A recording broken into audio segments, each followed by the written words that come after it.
Howdy freeze dryers, welcome back to the freeze drying community. We've set out to start a new series of videos, which is going to be the freeze dryer Q&A videos. Let's get started on our first question. The next question is going to be, how do I store freeze-dried food? There's really, in my opinion, only a couple, maybe a few answers. This question also is one of those questions that we can make an entire video on. I do actually have a video on Mylar and food storage, oxygen absorbers, all that stuff. That's very important. There's a lot of side information that you should probably make yourself educated in if you want to get the best results for food storage and longevity. Your best option is going to be Mylar bags. You can use all different types of sizes of Mylar bags. You really want to pay attention to the thickness of the Mylar. I would not go less than 5 mil Mylar. The second best option is going to be mason jars, and mason jars are great because you can see the freeze-dried food and you can actually open them and reseal them very easily, whether you're using an oxygen absorber or you're using some sort of vacuum sealer, a portable one that just goes on top of the mason jar, or if you're using a chamber sealer, or you can also use the freeze dryer itself to do that. I like mason jars for a lot of reasons. There are a few downsides to them. They're probably not going to give you the longevity for storage. The other downside of jars is going to be if you allow light to enter that jar, over the years it will deteriorate the food. And if you've ever seen a jar that has been exposed to even just small amounts of lights for 5 to 6 years or whatever, you'll notice that the food starts to fade in color, and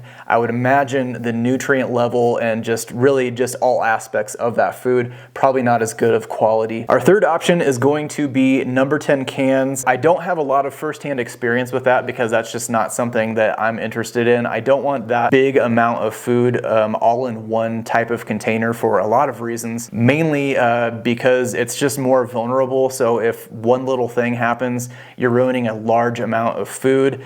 I also just don't find a use for big portions like that. I like to be able to use my freeze-dried food in just smaller portions, meals or snacks or things like that. That's just my situation. But that the number 10 can or the larger amounts might appeal to your food storage or your food usage situation. If you are a viewer of this video and you have experience with number 10 cans, definitely leave us a comment down in the comments section, because that's how a lot of people learn, by reading the comments or just people's experiences from you, the freeze dryer. If you ever need to do extra research, there's a lot of great resources. We wrote a freeze drying handbook you can check out. We also have a Facebook group that's called the Freeze Drying Community Facebook group that you can use search functions. You can ask specific questions, or you can search older threads and older topics to really expand your knowledge on these individual questions, or really any question you have in the future. I really hope that you find this Q&A series helpful if you're a new freeze dryer or if you're an advanced and experienced freeze dryer.